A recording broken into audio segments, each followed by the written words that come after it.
This is Fireside Chats with me, Johnny B.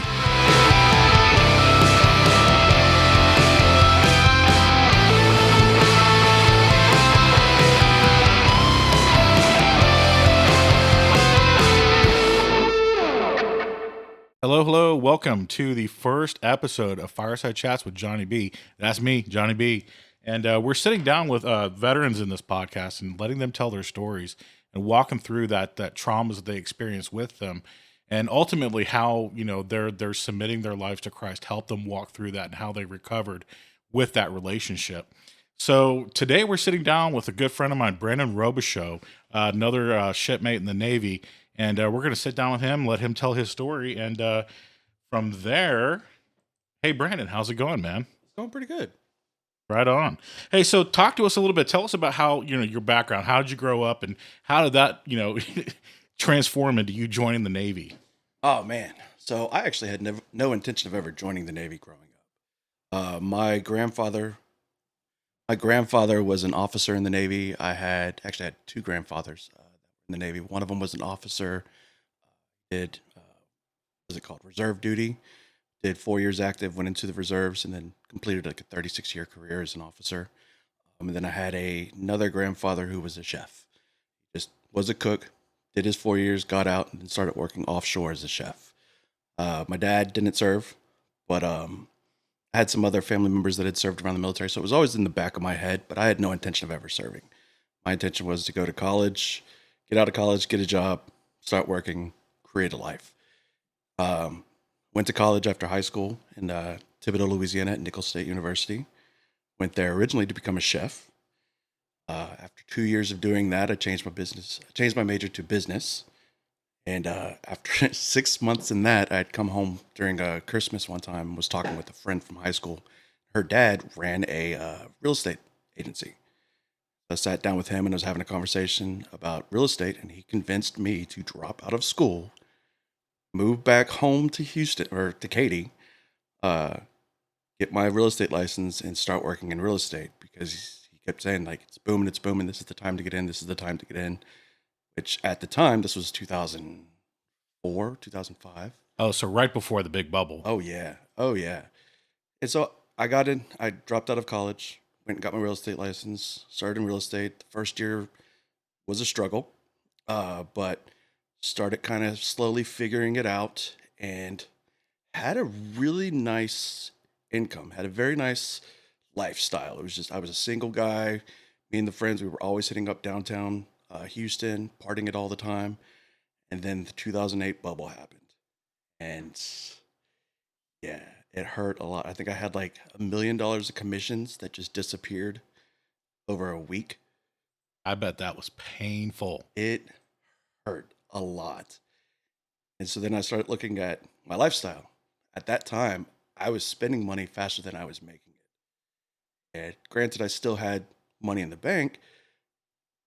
I knew that with the 2008 crash, that if I kept up my lifestyle, I would be living on the streets fairly quickly. So I decided I was going to go back to college. And that in itself was a task of trying to go back to school and figure it out, and also be able to provide an income when the 2008 crisis was going on. I had rebuilt my business like 3 or 4 times during that period, and it just kept falling. As soon as I'd figure something out, it just folded back under. And my brother, he's 2 years younger than me, he had joined the military. He had gone into the Navy and was doing very well for himself. Excuse me. And I was sitting down with him one time. I went to go visit him in Virginia, my nephew's birthday, and he was telling me that I should join up with the military, join the Navy, because they pay for your education. Which, hey, free education at the time, I didn't have the money for an education. And you get the free ball bottoms too. I mean, who doesn't want that? Exactly. So I went to a Air Force recruiter of all people first, because Air Force. I had some friends in the Air Force, and they just lived the chill life. It seemed like a really cool life. Every time we went to go visit them, we were playing golf. I don't think I ever saw them work, per se. I was like, I'm going to join the Air Force. Well, the great thing about that 2008 bubble is everybody that was around my age range decided, hey, this is the time to join the military. So I walked into an Air Force's recruiter's office. They took one look at me and said, nope, not interested. Oh, are you serious? They're like, yeah, not interested.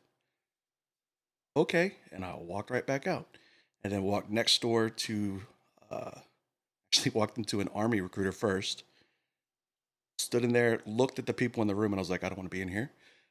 Walked back out and then walked into the Navy office. I avoided the Marines. I knew I didn't want to do that. Um, I talked to them. They kind of ran down through my backstory with them. They gave me a practice ASVAB test, and apparently I scored outstanding on that.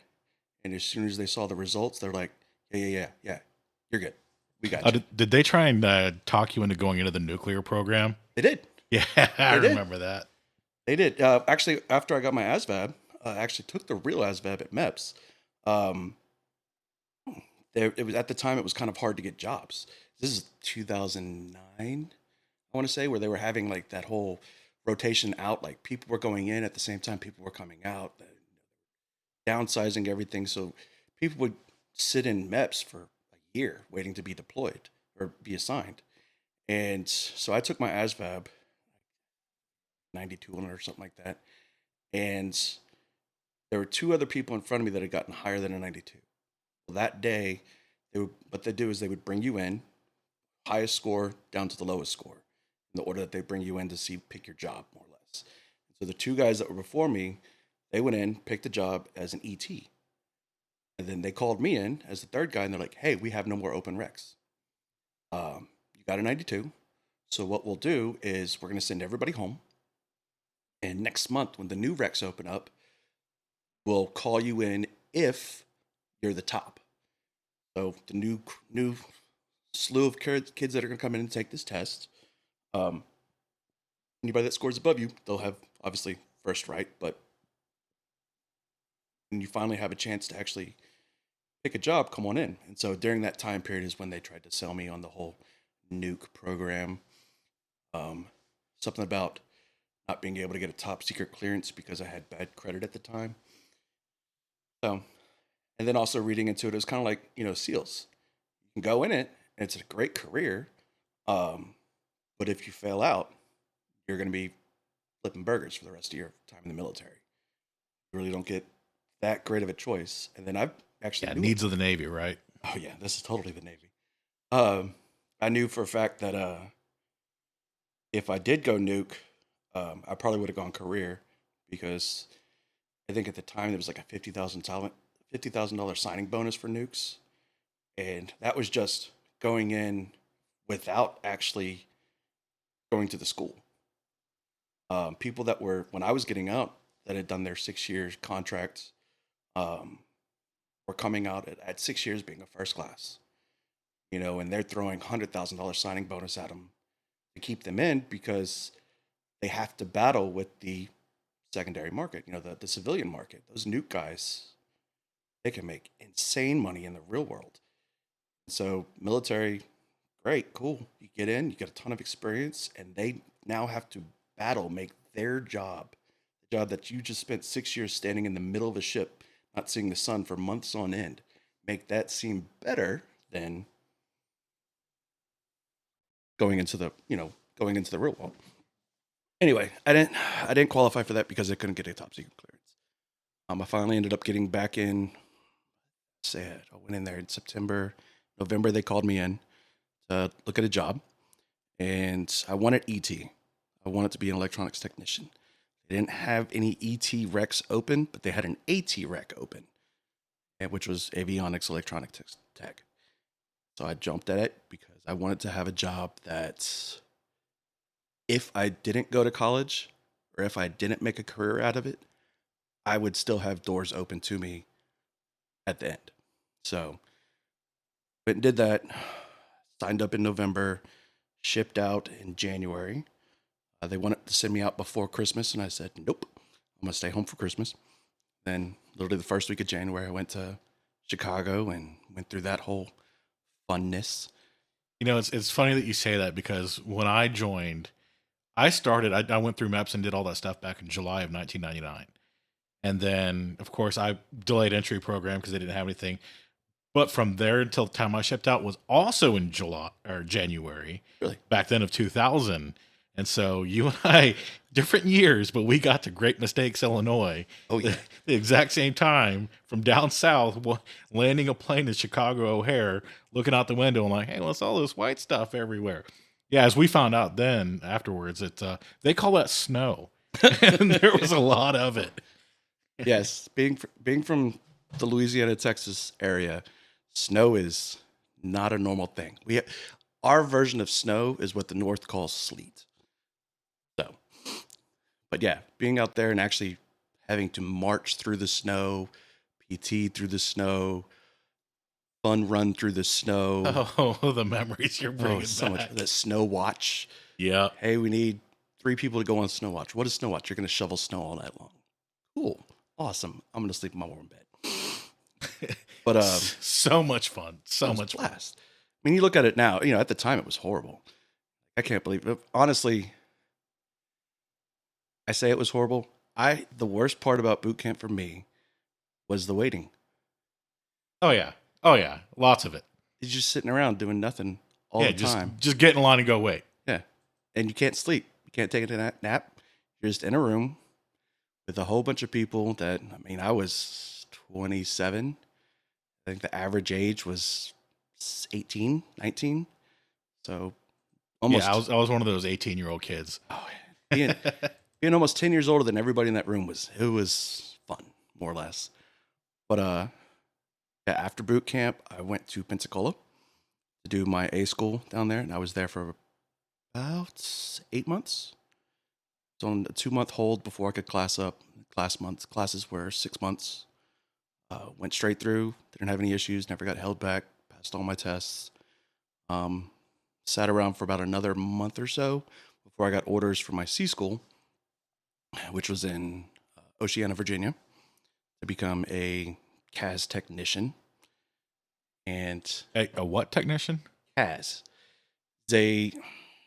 it's basically a big computer bench that the ATs that work on the flight line, if there's something wrong with the jet, they'll pull an electronic component off of the jet, bring it to me, who's an eye-level technician, and I would take that piece, plug it into this computer, and the computer acts like the jet. So it runs all the normal tests and whatnot and gives us a diagnostic of what's wrong with the actual piece of equipment. And my job was to fix those computers, which was tons of fun because when I finally got to my ship, it was me and one other dude who literally had the classification to be able to do that. So that made you pretty much invaluable. yeah, me and my warrant were really close friends because he was in charge of all the CAS benches in AIMD, and it was me and one other dude, and that other dude was on day shift and I was on night shift. So it was just me and warrant all the time, which is really cool to have a warrant officer backing you up whenever you're in a pickle. Yeah, I bet. Oh, yeah. I bet. Every time that somebody would try to challenge me, I'm like, well, I'll send you can go talk to my warrant, and then they just immediately back down. But let's see. Kind of going back to boot camp, I remember, I can't remember his name. He was a second class. I had my chief, a first class and a second class as our RDCs, recruit division commander. Yeah, recruit division commander is what I believe they called him back then. Yeah. And he was going through the line of like, what's your job? What's your job? What are you in here for? What are you in here for? I was like, oh, came in as an AT. And he's like, oh, you're gonna be stationed to a carrier. No, I'm not. I work on aircraft. He's like, and where do aircraft go during a time of war? And I went, oh no, they go on ships. He's like, so you're gonna be on a ship. Yeah, funny thing about the Navy, there's those big gray things that go in the water, huh? But yeah, I mean, I look at my time on the ship and I miss it so much. My wife wants to go on a cruise so bad, and I'm down for it as long as it's me and her. I refuse to go on a cruise with my kids because I know for a fact there's going to be a man overboard drilled for real by one of those kids hopping over the side. Yeah, they can be a bit rowdy sometimes, huh? Yeah, they can. But I'll tell you I've been on a couple of them. Great thing about cruises after you've been in the Navy is you get to be underway and you have no watches to stand. Oh, quarter deck watches, gotta love it. Um, but anywho, I finished up with Oceana. And was sent to meet up with my ship, the USS John C. Stennis. It just finished a workup. I met up with it in San Diego, California. I remember sitting at the pier with like 20 other people who were also meeting up with the ship at the same time and seeing it come from a distance. And I was like, oh, that's a big ship. And then it just kept getting closer and closer. And you're just going, it's getting bigger and bigger and bigger. That thing pulled up next to me. And I just remember staring up to the sky. I was like, I didn't even know they made ships this big. It was a fun ship to work Yeah, on. those things are massive. But yeah, I was actually not even air wing. I was ship's company. I was stationed to the ship, which is great because I'm an Airedale. I work on aviation parts, aviation equipment. So what am I supposed to do when we're in dry dock? Absolutely nothing. No, they send you off to go TAD and work on teams to chip paint and do all these other random things. Yeah, I got lots of memories doing that too. Oh yeah, Busting rust and repainting all of it. but I was lucky enough. I was lucky enough to when I showed up to the ship. So I showed up in February. We deployed for our first deployment in May, I want to say. I'm trying to think now. No, it would have been September. So we had a couple workups after we got home to our home port in Bremerton, Washington.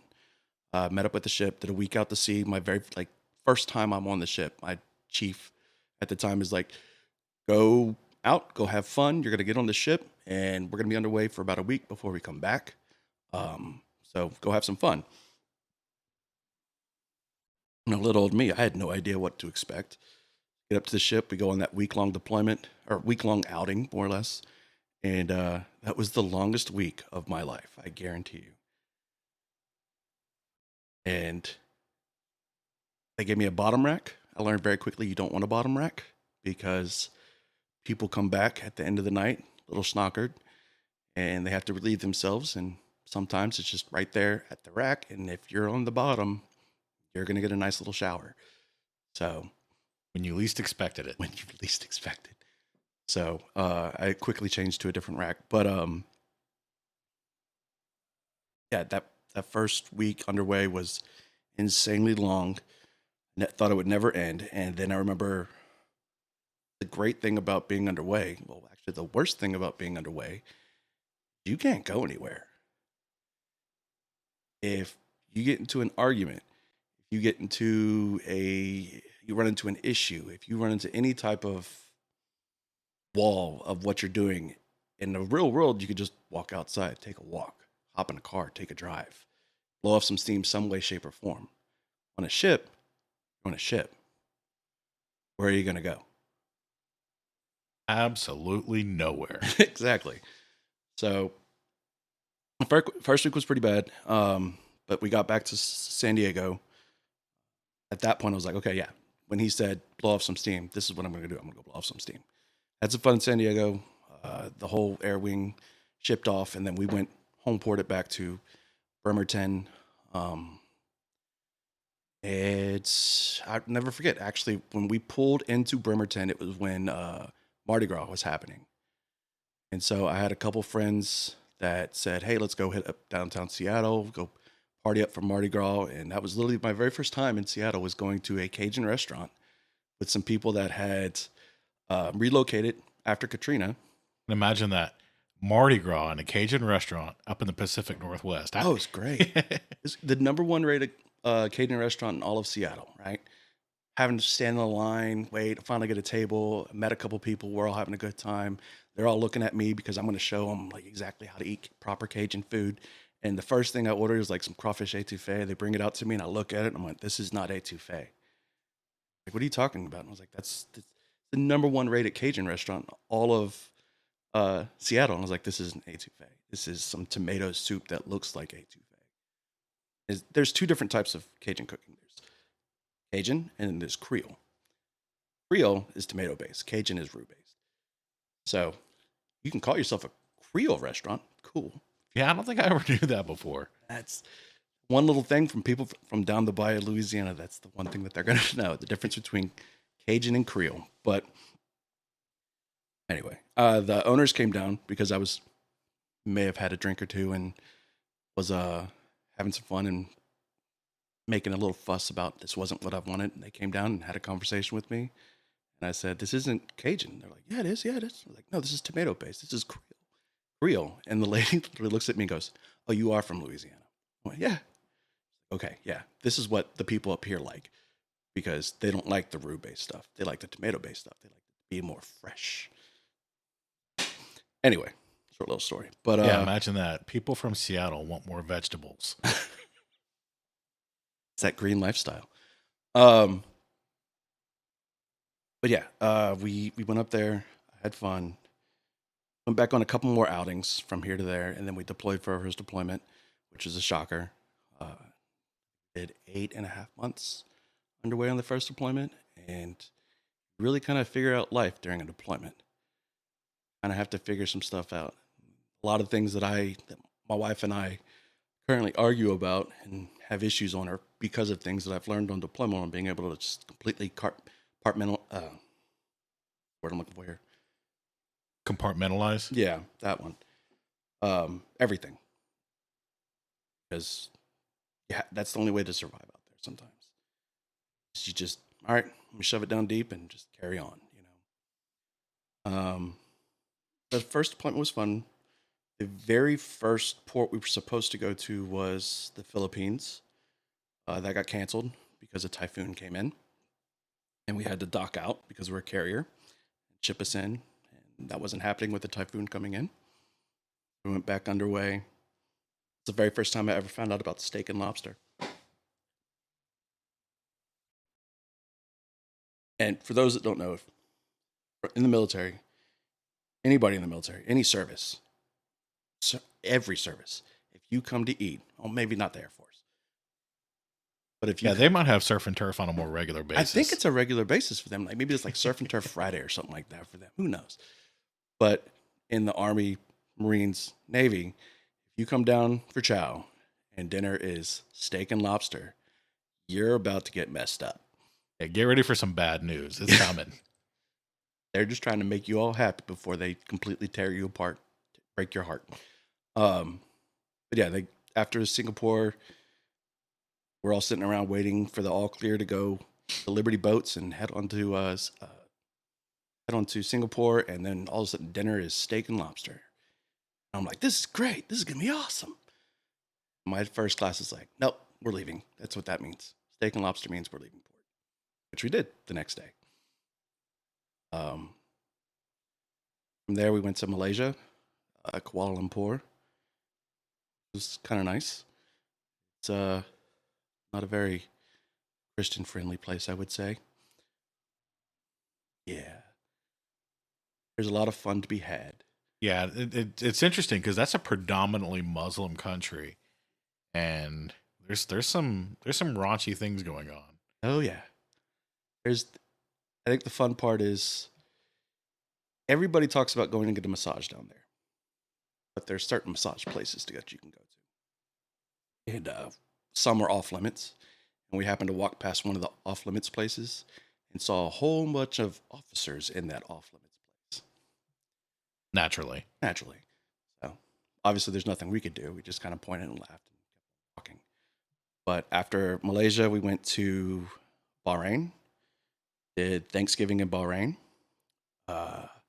First time I ever really like broke down crying on a deployment was in Thanksgiving in Bahrain the very first time, because the only way that I could talk with my family was they had these little cafes, Wi-Fi cafes, and you'd pay like $20 to get like 30 minutes of Skype use or something. And it's Thanksgiving, so everybody's in there trying to talk to their family for Thanksgiving. And I remember paying that $20 for that 30 minutes, and I think I got like a 5-minute conversation out of it because it kept just dropping signal. And then my 30 minutes was up, and I only really got to talk to them for about 5 minutes. And I just remember walking away like, this is horrible. Absolutely horrible. But yeah, Thanksgiving in Bahrain, and then we did Christmas in Dubai. I can only imagine how much trouble you got into on that. There's this really cool place. So Dubai, fun thing, it's a very clean city. It's a gorgeous city. The whole concept of Dubai is it is the world's largest adult playground. Yeah, I remember. I think we were there about roughly the same time. You might have been there shortly after. We were in Possibly. 2009. Yeah, I was there in 11 and 12. Yeah, so you got there just after. So the Burj Khalifa, I believe, was just opened by the time you guys got there. Possibly. I remember being in real estate when that hotel opened up, the world's only 6-star hotel, and I remember so many people. I mean, being in Houston, we had Investor Central. Like we had people that were buying up hundreds of homes at a time during that bankruptcy crash, but they were also turning right back around and buying properties in Dubai because at the time that was like the it place to buy. When people were buying on the peninsula, the palm leaf, I knew at least 3 or 4 people from Houston that had houses out there. I don't know if they still have them, but I knew a couple people that were investment people that were living out of Dubai and working out of Houston because they could. And Dubai is weird. Like how big that city is, there are really just 2 classes of people. There's the insanely rich and then the workers. Yeah, there really is no middle class No, there. there is no middle class. They've got, I don't know how many skyscrapers there are now, but most of them are empty because they were building that when the 2008 crash happened. So a lot of companies that were looking to buy said, "Hey, I really don't need that." And maybe they've filled in since then, but when I was there in 11 and 12, they were still all pretty empty. Um, I did Christmas in Dubai, a place called Irish Village, greatest place in the world. Uh, Dubai is all about cleanliness. You can't even chew gum on the trains. Uh, Being intoxicated in public is insanely looked down upon. So you have to be careful with everything that you do. And the only place in Dubai that you can really enjoy yourself as a Navy sailor is at the Irish Village. Just huge open lot with a whole bunch of Irish restaurants and they got pubs galore and they play music all night long and you just have fun. And then you quickly call a taxi and have a taxi bring you back to where you're ported at because you can't be in public anymore. So, um, yeah, after Dubai, went back out to sea. I was in December. I really don't remember what I. Oh, we went to Singapore. Oh, I messed up. The first port that we went to that weren't able to go to was the Philippines. That was one we never got to go see. So we went to Singapore after Dubai on our way back home because hit up Dubai while you're out in the Persian Gulf. That was your main port of play. And after you would leave there, you would hit up Singapore on the way out because it's literally like the last visit before you enter into the Pacific. Um, and then on to Hawaii. You get about like a couple days in Hawaii to relax. I think we were there for like 4 days. And then Hawaii back to San Diego. So my first deployment was 8.5 months. We got back to Bremerton. The first leave period, which is I think it's a 2-week leave period. The first leave period, I worked. I stayed back to be on duty. I was going to take the second leave period. And during the first leave period, rumor was already spreading that we were going to go on a second deployment. We were supposed to go into dry docks. And there was a ship in the dry docks when we arrived. There was a ship in the dry docks when we left, and that same ship was in the dry docks when we got back. It was the Carl Vinson. It had had some reactor issues. And because of it, it delayed their deployment, which we were deployment ready. We had just gotten back from a deployment, so we were front of the line Pacific ship to go on another deployment. So during the very first leave period, rumor was already spreading that they were going to quick flip us. And we pulled in May of 2012, May of 2012. And we ended up going back on the second deployment in August of 2012. So we were home for literally like 2.5 months. workups and whatnot like that. I always joke, like when you look at my sea time for the 3 years that I was on board that ship, I think I may have spent 3 to 4 months actually on land in a 3-year time period. It sounds like what we were going through in FD&F. Oh yeah. But when everybody came back from the first leave period, everybody had all heard the rumors. There was that one day turnaround where, pass everything that's going down on, get everybody caught up, and then that second leave period's out. I remember people showing up, and I'm like, "Are we going on another deployment?" I'm like, "Yep, we are. Deuces." And I'm going home. I went to Houston and had a blast for 2 weeks because I knew we were going to be going on another deployment. I think everybody on that first leave period was furious because they didn't quite realize what was coming up. Yeah, they just relaxed. Take full advantage. Took it in and slept in and da-da-da-da. The second leave period got to take advantage of, we're not going to see this for another year and a half. So, but yeah, we came back from that leave period, did a couple workups, did some stuff around there, and I'll never forget it. We had a new admiral come on board. I cannot remember his name. You've got a computer in front of you. You could probably pull it up. But he, after the second leave period came back, they called us all. He did like a ship's captain's call or admiral's call, more or less. And I've never seen a guy give such a motivational speech before. He made an entire ship, 5,000 people, who wanted to hurt him seriously because he volunteered us to go on this deployment. Said, "We're ready, we'll go, we'll take their spot." And he wasn't on our ship for the first deployment. He literally showed up as we got home. So we were like, "You weren't out there with us. You don't know what we just went through," which he's a 1-star admiral. Of course he knows what we just went through. But the speech that he gave for us to pump us up to like, all right, we're going to go do this. We're going to get things done.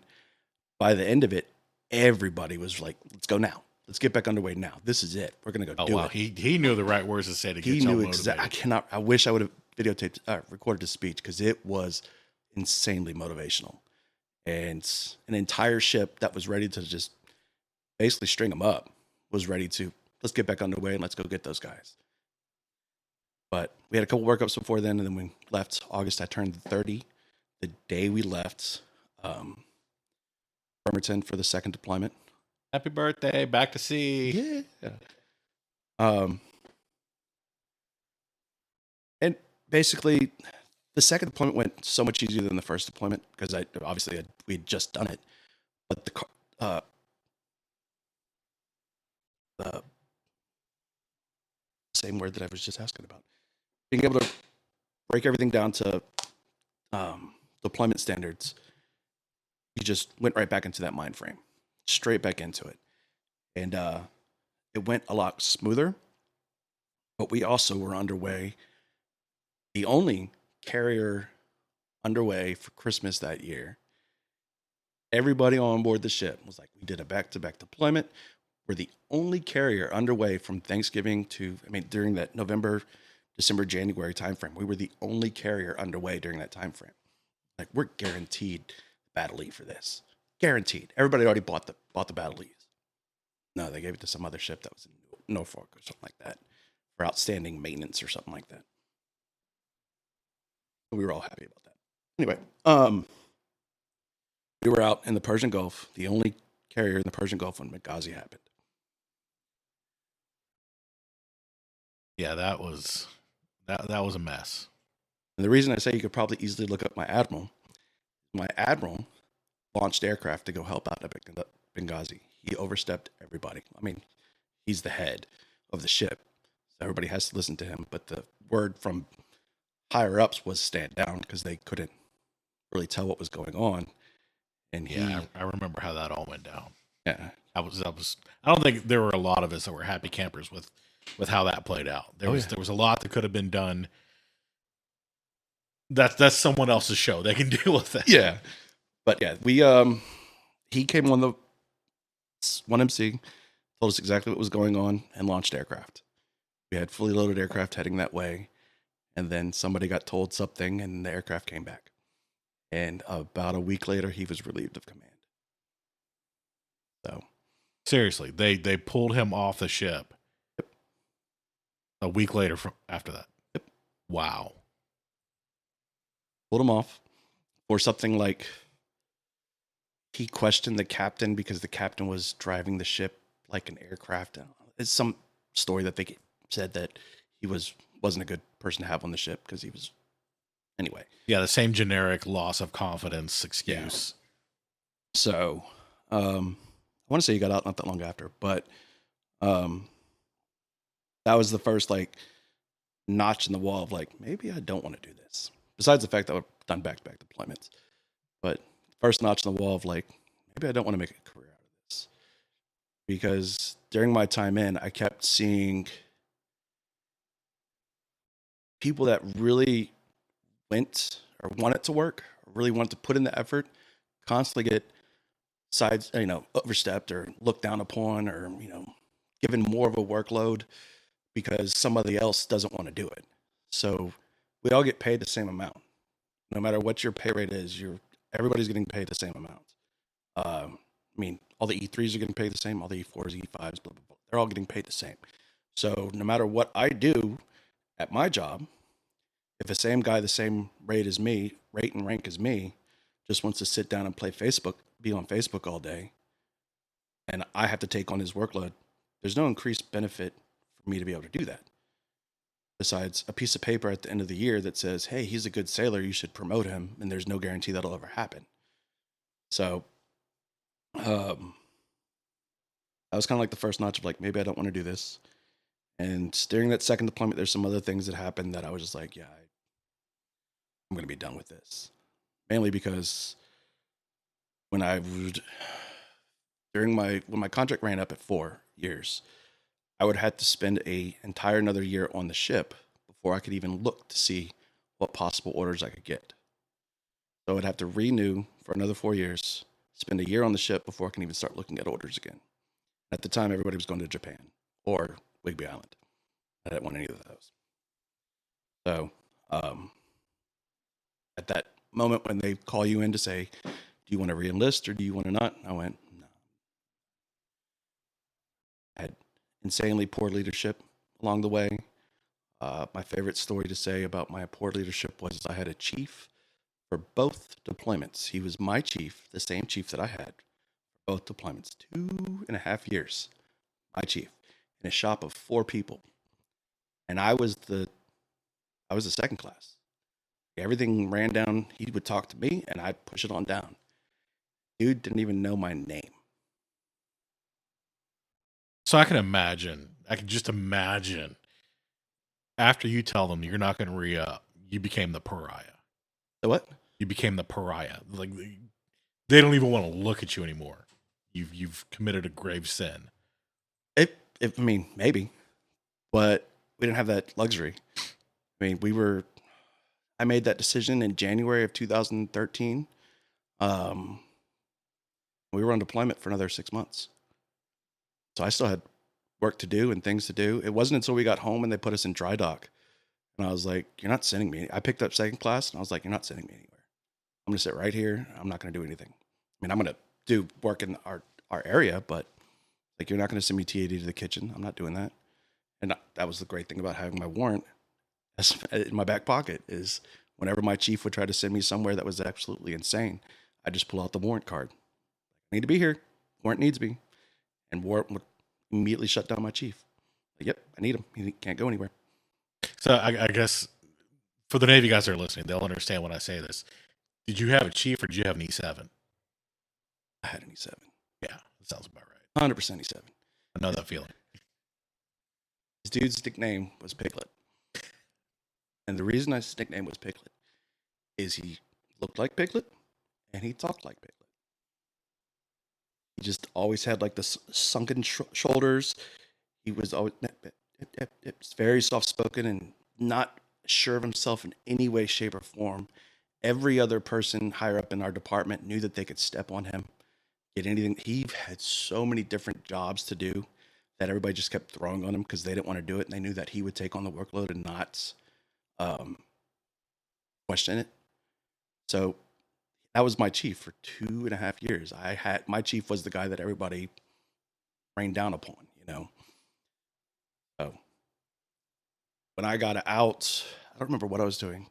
Right about the time that I was getting out, we had some work to do where we had to go to a confined space.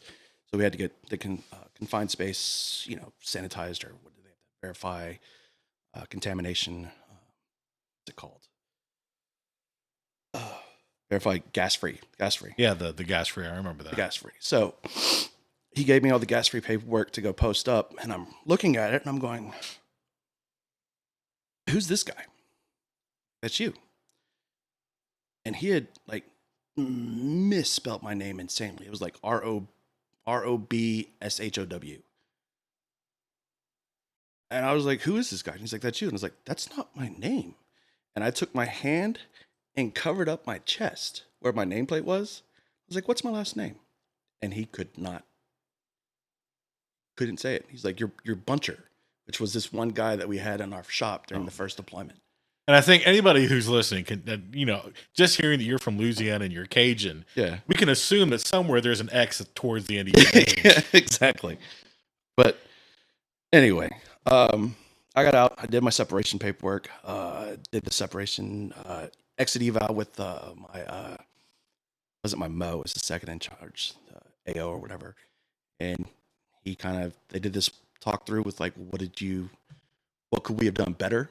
I was like, besides going on back-to-back deployments, not giving anybody time to kind of take it in, like, you should have listened to your lower guys. You should listen to your working guys, because my second deployment, I had a first class who literally he would come in, log into his computer, message his wife on Facebook, and that's all he'd do all night long. He'd just talk with his wife on Facebook all night long. I ran the shop. I did all the meetings. I was the guy in charge.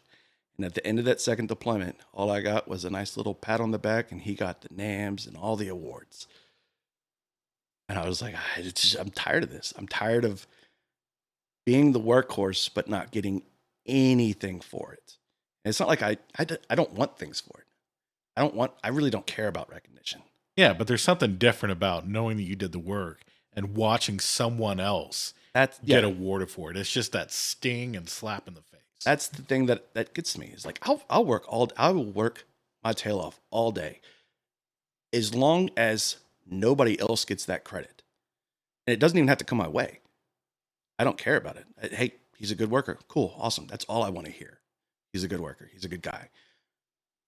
But if I see somebody getting all the credit, and I know that guy just sat on his butt the entire 8 months underway, and he receives everything for it, and then I ask a question and immediately get shut down on it, I have an issue with that. And that's just the way it seemed to be that last like year and a half that I was in. Like, everybody E6 and above was getting accommodations and awards and all these accolades, and everybody E5 and below, you just didn't exist. Just crickets. Yeah. So it was kind of hard for me to like really kind of take it in, because I just didn't want it. Anyway, I got out in December 11th, 2013. I took a month off prior to my separation date, which is great. I got out December 13th.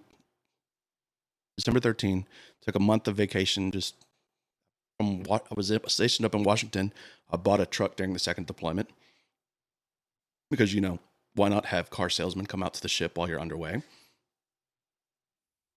I got denied a loan for a Harley Davidson because I didn't have an actual vehicle. This would have been my only motorcycle. They're like, you can't have a recreational vehicle if you don't have a primary vehicle. But it'd be fun, At the time, Sons of Anarchy was it. Everybody was watching Sons of Anarchy, so I wanted a Harley Davidson so bad. They denied my loan. Which kind of makes you wonder, like, I mean, it's a Harley Davidson. It's not like it's, a four-wheeler or something like that. Like, it's pretty safe to assume that a lot of people would consider that their primary vehicle. In Washington, especially, because everybody's riding motorcycles up there. But no, I bought a bought a truck, picked it up from one of the dealerships down there, literally a week after we got home from our second deployment. So I finally had a set of wheels. And when I took that month off, I drove from Washington back to Houston, and I did like a kind of month-long vacay from Washington to Houston. And then once I got back to Houston, I literally flew back up to Washington to go sign all my paperwork saying that I was gone, which was cool. My separation eval consists of basically of he was here, as you know, I had that chief. But I got out, did a couple job interviews with some people around Houston, and I kept getting the same results. It was, you have the experience, but you don't have the degree. Or you have the experience, we don't really need the degree, but we interviewed this guy here who he has a little more experience than you. And so I made the decision to go back to college at that point. Went to U of H, University of Houston, for a degree in mechanical engineering technology. I did 3 years, was going for that degree for about 3 years. And then life kind of caught up with me, wife, kids, all that stuff. And living on $1,600 a month for my GI Bill income wasn't cutting it anymore. So I took a leave of absence from school, got a job at a oil and gas company as an electronics technician, and was doing fairly well for myself there. And about a month after working there, they had their first rounds of layoffs. And so let me guess, last in the door, first on the way out. No, not at all. Oh, really? No, because remember, I'm the low man on the totem pole. I'm the smallest income, smallest salary. They got rid of all the tenured people. They kept all the people that wasn't that big on the books and got rid of all the tenured people. All the guys that were making the big bucks, they kicked them out. And then they lose all that leadership and tribal knowledge. Exactly. And I remember talking with my uncle who worked for Exxon at the time. He has been in oil and gas his entire career. And he asked him if layoffs in the oil and gas industry was common. He's like, it is a very common thing. And I went, well, I don't want to be in a career field where layoffs is a common thing. And so about a month after starting my first real job out of the military, I was looking for another job. And I did some interviews here and there, did some talking with some people, talked with Hewlett Packard, Dell, a couple tech companies, talked to a couple more oil and gas companies, and then ended up catching up with one of my friends who works for Lockheed, who was stationed up in Maryland. He had picked up, came on as a tech at the Maryland Test Center up there, and had moved on and was doing other things there. He was no longer a tech, but he was he's one of the main guys up there. But I hit him up because I was going up there to go interview for the company that creates the radar systems for the F-35. And they're stationed out of Maryland. So I said, hey, where are you going to be? I'm going to be up there during this time period, this interview. Let's meet up. And he went, don't work for them. Come work for us. And I went, okay. He said, give me a minute. I'll send you a job link.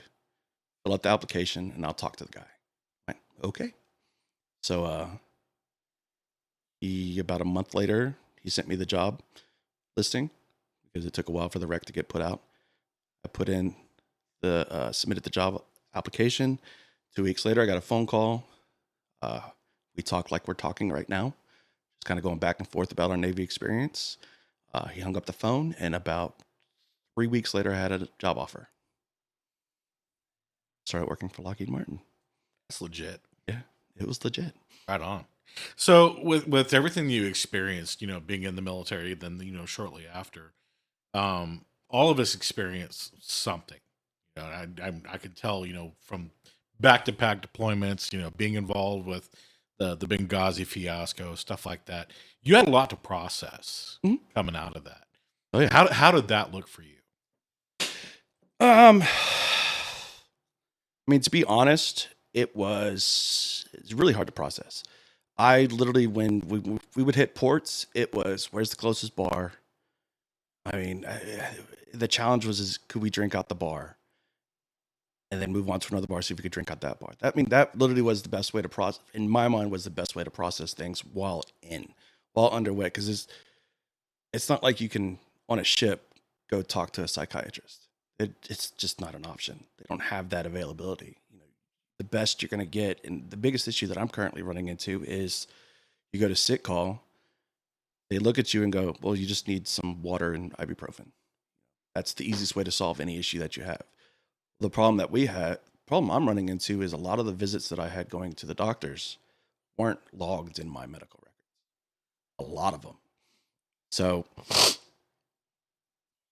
you have to figure it out for yourself. That's like compartmentalizing. I can't think of the word right now. You have to figure it out for yourself. And granted, the easiest thing to do was just drink it away. But I started that at like 31, 32. My body was not ready for it. So I had to figure out something else. Quit drinking for like 2 years at one point. And I really don't know how I figured it out until I met up with Michelle, my wife. And she kind of let me start seeing things different ways, as she had been through all that already. Coming from Indianapolis and the lifestyle that she had grown up with, she kind of helped me see through a lot of things. She finally convinced me to go to the VA and get help, which was the hardest thing I've ever had to do, because I'm a guy and like asking for help, and I'd rather figure it out myself because I can. Right. And let's be honest, the VA doesn't exactly have the greatest stigma out there. No, the VA doesn't at all. It's horrible. But it wasn't until, honestly, I wouldn't say it hasn't really started. I haven't really done the real work until about 3 years ago. The first time that my wife literally looked me in the face and was like, "You have to go talk to somebody, or we're walking out this door," because I had no control over anything. I had already started drinking again, doing other things, and I couldn't control my emotions, and that, not even being drunk or under an influence of anything, I just couldn't control my emotions. Just any little thing, I'd snap right off. And so finally actually sat down and talked with some people, got some medications and whatnot outside of the VA. So I actually got some real help. And then the VA, basically, I brought that information to the VA, like, hey, I'm seeing these people and they're saying all these things. And they're like, oh, okay, cool. Well, if you want to do it through us, we'll pay for it all. You don't have to worry about it. We'll cover it all. And that turned into, we're just going to give you we're just going to give you medicine. We're just going to give you drugs. So I still do things outside the VA, because if I left it up to them, I would be nowhere in the position that I am now. Nowhere in this dream of a lifestyle that I have right now. Right. So with that, I mean, with everything that you walked through, even prior to joining the Navy, when did you start having a relationship with Christ? Was it before the Navy, during, after? So, being from Louisiana, I was born Catholic, baptized Catholic, very young age. My parents divorced when I have no memory of my parents actually being together. They split up when I was about 3. They officially divorced in my first grade, when I was in first grade. My dad was not a religious person. My mom was. I grew up hating the church because I lived at my dad's, so I never went. And whenever I would get to see my mom, which was like 1 week in a month or 1 week in every few months, she was very religious. And so we'd get there Friday nights. We'd have Saturday, Sunday. We're going back to Houston. We're going back to Texas, or we're going back to my dad's house. But she'd want to go to church. And both me and my brother were like, we just want to spend time with you. We don't want to have to wake up at the crack of dawn and go to this Catholic church and stand, sit, kneel, stand, sit, kneel, stand, sit, kneel. And so I grew up hating the church. In fact, when I I'd gone to church a couple times, that whole Christmas, Easter. That's the churchgoer that I was. Christmas and Easter, more or less, the main times of the year. And I had no intention of ever really looking into going further than that until I met Michelle. She had come from a Jewish background. When her parents divorced, she baptized herself, got herself baptized Catholic, just in spite of her dad because she hated him. But she'd always found church as like a home for her. And so when we first got together, she had Parker already. I mean, Parker was 6 months old when I met her, and she had found a Christian church, and I think it was a Christian church in Katy that had like a single moms group. So she had recently moved down from Indianapolis, so she really didn't have much. She was a working mom that had a 6-month-old, and the dad was more or less a voodoo call type situation. So there was no relationship really. I think she tried to have one, but it just never worked out. So she had a 6-month-old and had to figure it out. And so she turned to a local church to help out. And she just fell in love with the whole everything. Fell in love with religion, found God, everything at that point. And so when we hooked up and started living our life, got married and whatnot, she came up to me one day and said, I would really like to start going to church. I told her, okay, I'm okay with it. I was like, go find one and I'll go with you. I'm not going to put in the legwork because I have no intention of putting in the legwork. And we tried out a couple churches. I say we tried out. She found one that she really liked. I went to it. I enjoyed it. And then I moved to Maryland. So that was over with that church. When we moved here in 2020, we moved up to Decatur. Denton. For everyone listening, just so you know, when he says when he moved here, he means to the Fort Worth area. Yes. So real quick, I'm gonna run this down. I was in Katy, living in Katy, Texas, working for a oil and gas company, got a job at Lockheed Martin. I got the job up in Maryland. So I moved up to Maryland, or the Tucson River, Maryland. Pax. Just call it Pax for short. Yeah, Pax River, Maryland. Due to weird circumstances, my wife ended up staying in Houston for that time period because my stepson's dad would not allow us to move out of state. 18 months later, after doing all types of weird battles and whatnot and figuring things out, I was able to get a job transfer to the Fort Worth plant with Lockheed Martin. My wife, who worked for Geico at the time, was able to transfer up to the Geico facility up here. And so we met back up, and she moved here in March of 2020. I moved here in May of 2020. And we've been up here in the North Texas area ever since. Moved to Denton originally, and then moved out here to Rome. And have been here since. But when we moved out to Denton, I think we went to like one or two churches that we kind of found, and I never really got anything out of it. It wasn't until we bought the house and started saying like, all right, well, this is what we're going to build. We're going to build a house out here. It's our first house we've ever bought. I've ever bought. She's ever bought. It's a perfect time to buy too, right before COVID. So we still got that nice little interest rate, but we're stuck. We're not going anywhere anytime soon. When we put in the escrow for the house, the first thing Michelle did is she hopped on our neighborhood Facebook chat group and said, hey, this is us. Quick little summary of us. And we would like to find a church because we want to get plugged into the community. We quickly, one of the neighbors up here, Renee and John, referred us to FOTP Justin. That's Fellowship of the Parks for those of you that don't know the FOTP acronym. Fellowship of the Parks, Justin. We went, I'll never forget it. The very first time that we went was they were building their new church. It was the very first service in that church, but it wasn't finished being built. They were originally going to this place in Justin, Texas, at an abbey. It's basically like a wedding reception chapel. That's it. They don't really do anything in there besides like wedding receptions. But there was a wedding reception that was booked for that day. So they said, you know what? We're building this building. It's got a shell. So let's bring everybody in, let them kind of tour the facility, and we'll hold a service here. And that was our very first service that we went to. And I met Justin, who's the lead pastor of the Justin FOTP. How appropriate. Yeah, exactly. Really cool guy. Chatted with him for a good little bit. And I'll never forget, after the service, we're walking back out to the car and it started snowing. This is November of 2020, which is right before all the snow began and stuff. But anyway, I'll never forget.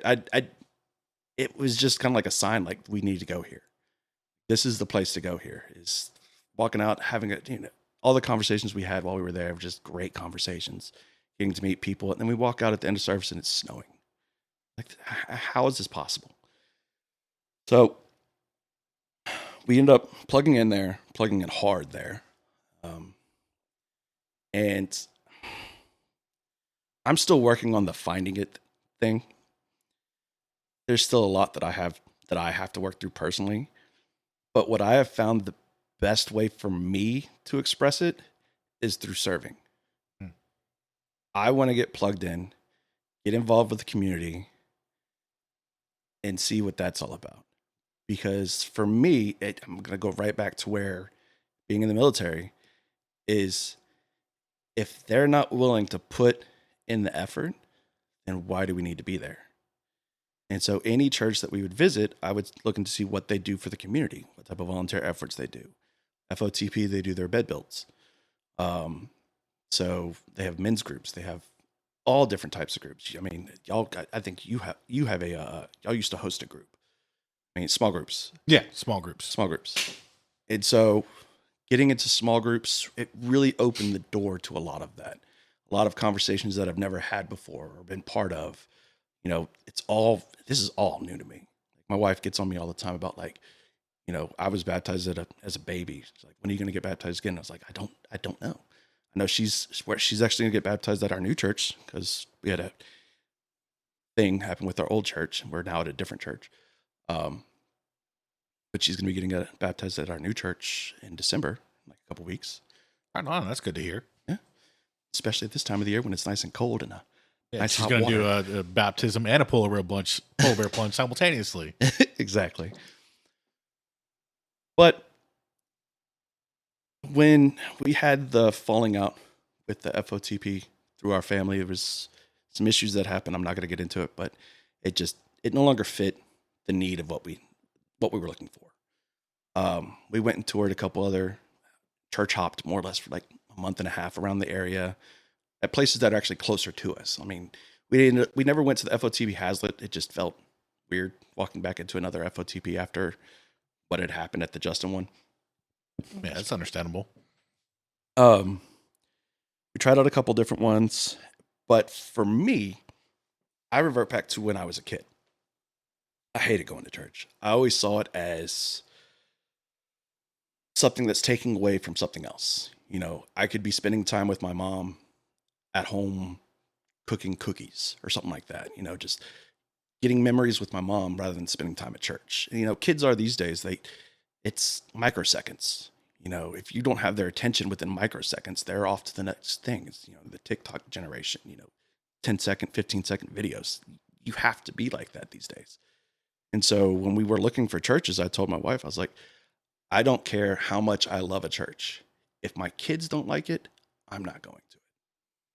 And so the church that we're going to now, which is Milestone, after the very first service, that's what we would do. We go to a church at the end of the service, we bring the kids in, get in the car, leave the church, leave the parking lot, go out to eat at, a restaurant, go to like Hat Creek, let them play around at the gyms or whatnot and eat some burgers or eat some food, and then pull them aside.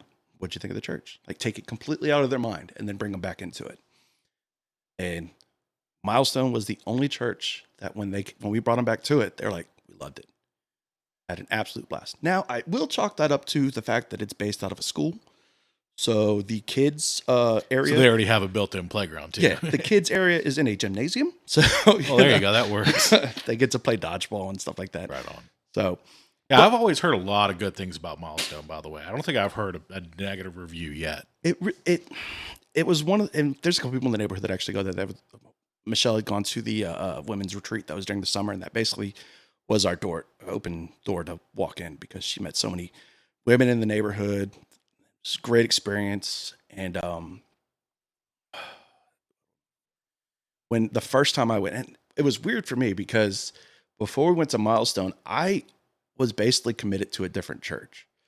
I really enjoyed because their worship team was amazing. Yeah, the worship team was amazing. I'm not going to say much else.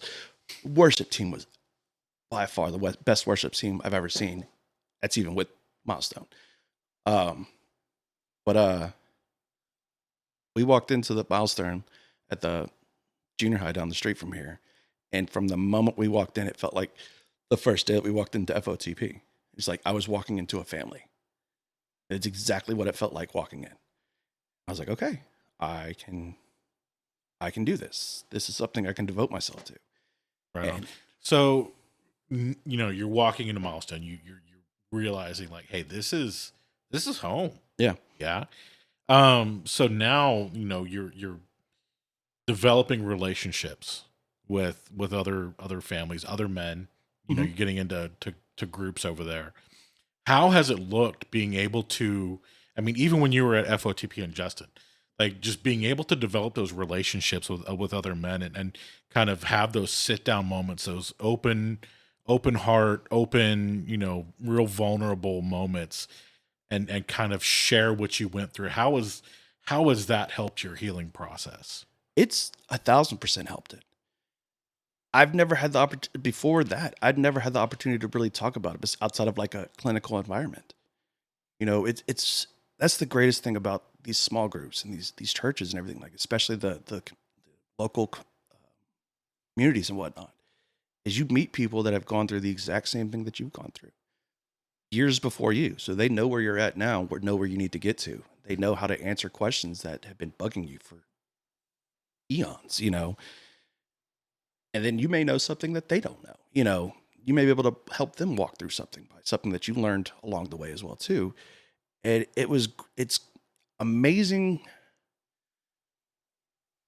It's amazing to be able to sit down in a room with 8 guys, all for a common reason of just, learning a quick passage in the Bible and kind of breaking it down. But outside of that, you're also learning their story. They're learning your story. They're there to help you, issues that you have. They're there to stand you up, build you up. I mean, it's the only community that I've ever been part of where I hate negativity. It's, you're never going to get a negative comment out of it. There will always be a positive comment out of it. It will always be a branch, more or less, of a way to help.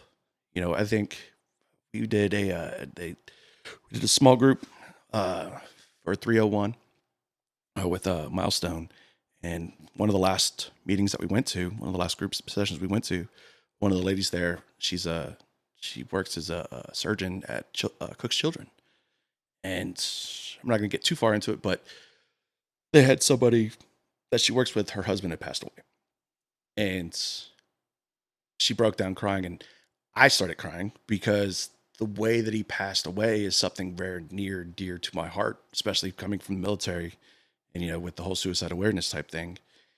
It breaks me every time. And it's one of those that as soon as she had kind of like voiced that out, that, hey, I have this issue going on with this, for prayer requests, immediately I was like, what does she need? Who can I get her in touch with? Does she need meals? We'll get her meals ready to go. I mean, it's a community inside a community. That's the whole point of small groups. It's a community inside a community. And it's somebody that you can count on. I think that's the weirdest thing is like, we all had best friends growing up in high school and junior high and college. I could text all of my friends from junior high through college right now, and I might get a response from one of them. Maybe. That's a big maybe. If I text any of the guys from the men's group from FOTP who I haven't talked to in over a year and a half, they'll hit me up instantly. because it's that type of community. They're all there to help you.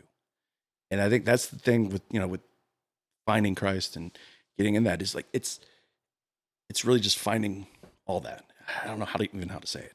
It's weird, but it's still all brand new to me. Yeah, and it's funny because I think for myself and anybody who's listening, I think even if we can't put it into words, we all recognize that, and it's something that we all understand as a whole because we've experienced it. When you get into that community, it's not just having someone to have the right word or someone to answer the call, but knowing that even if you don't reach out, they're still there. You can rely on them, and it's that comfort of knowing that.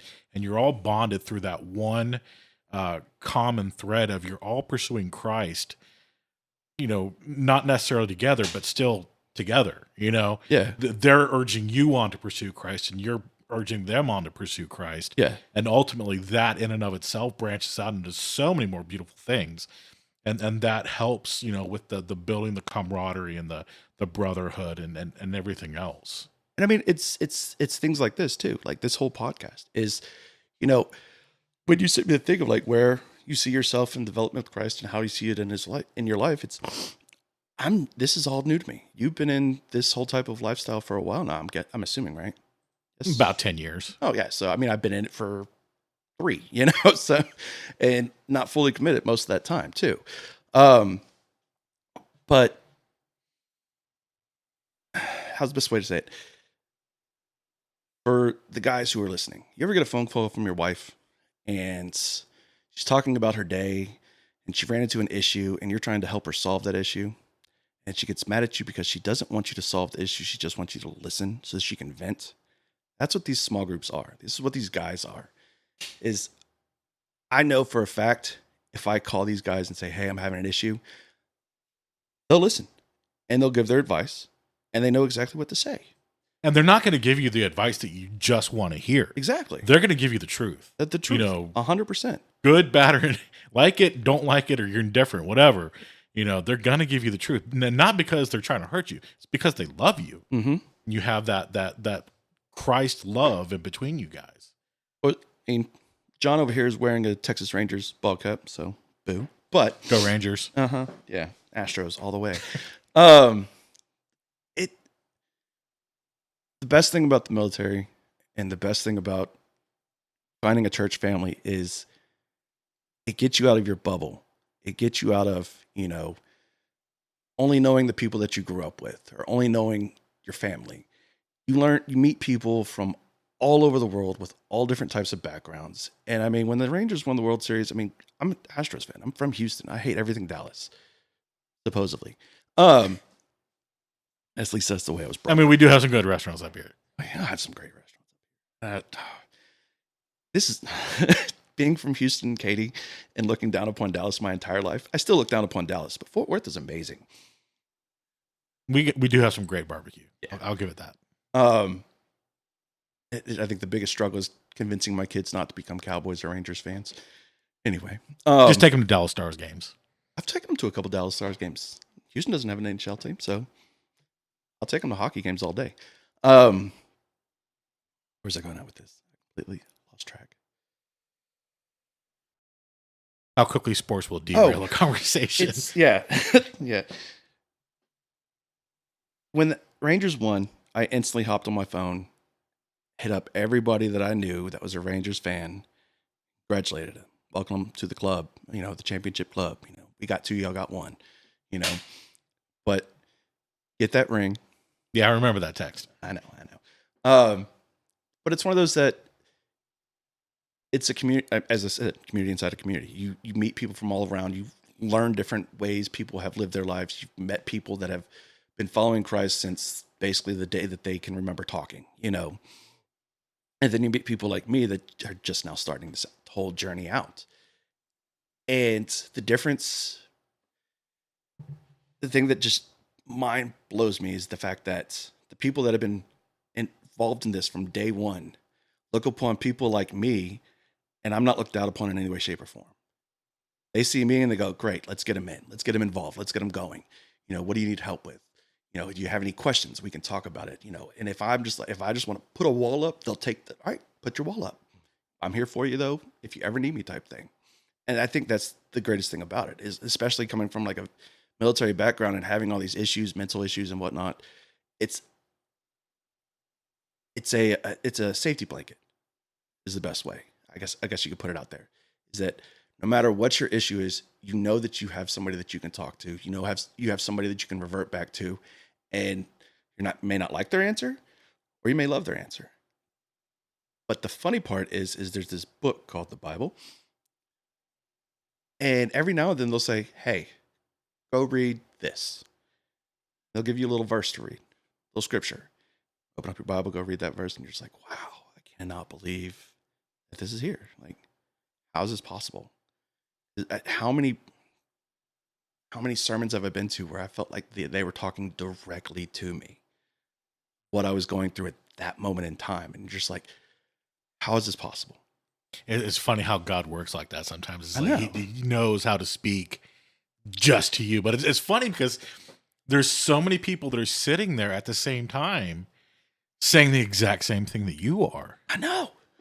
We'll leave a service, and I'll start telling my wife, like, I can't believe this is about it. And they were talking about this, and she'll look at me and go, "How did you get that from that?" Like, what do you mean? That's exactly what he was relaying. That's what the preacher was saying. She's like, "No, it was coming at it like this," and she would have a complete 180 view of it, but it was still talking directly to her because it's just the word. And the beautiful part about it is you're both right. Yeah. So it, however long I put off really researching this and getting into it, I feel that I'm getting in it at the right time in my life. We're finally settling down, figuring things out. The economy is kind of meh, but it can only get worse. Yeah. But I'm having conversations with my kids these days about God. But my son will have conversations about God. And it's just, I never thought I would ever have that. To be able to sit down with my son, my stepson, who I love more than anything in the world. I've been in his life since he was 6 months old. He's still my stepson, but he's my son. I mean, he's just this emotional little blanket. You could say one wrong thing and it throws him off the deep end. And to sit down with him and just hear him talk about God is just amazing sometimes. To sit down with him and just walk him through little baby steps of like, he's completely going off the deep end because, the cat walked away from him when he called it over, and just walking him through things. As kids do. Yes, as kids do, but, and I mean, my other kid is the complete opposite. They'll just be like, all right, well, if that cat doesn't want me, I'm going to go this way and do it's my own thing, but, my oldest one, he's just this complete emotional blanket, but he talks about God in just the most amazing way possible. And it's all because, I wouldn't say it's all because of me, but my wife, when she would go by herself because the boys always wanted to hang with me. Oh, if you go to church, I will stay with Dad. But when I started showing an interest in it, they started showing an interest in it. So we won't say it was because of you, but it's because you heard Yeah. the Holy Spirit talking to you and pulling you. Yeah. And you answered that call. Yeah. And I think they're the reason why I want to get more involved in it, because they ask questions that I don't know the answer to. And it's one of those that I'm realizing, like, I really need to vote. I mean, granted, the way that I see Christ the most is by helping, by serving. I will be the first one to sign up. My wife hates it. I'll be the first one to sign up. Hey, we need somebody to do this. I'm here. Let's do it. I'm here for you. She hates it, but that's the way I've always been. But my kids see that. They see that no matter what, our community, our friends, we're always there for them. And they're always there for us. And that's what I want them to grow up in. I don't want them to grow up in a room playing video games all day.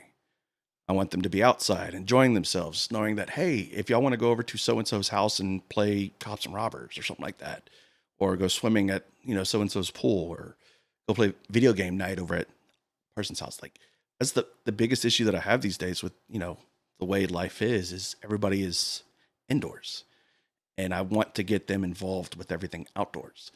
And that's what the church is all about, is you meet people, you meet families that are in the same boat that you are, that have kids in the same age bracket, that are going through a lot of the same things that you are. You meet families that have gone through them and found hurdles and, figured out ways to be able to fix things. And they have all these groups of the church to help with that. They have financial groups to be able to help you out with. They have, families with young kids. They have families with old kids. They have, empty nesters. They have anything that you can think about. They have a group for you to talk to. They have a group of people that are there for you, 100% for you. We had a group at FOTP called for our what is it called? Combined families. Technically we're a combined family because I have a stepson. Blended family. That one works. It sounds a lot better. I mean, I've seen books. Yeah. Books. What? We're in the Navy. You can read. But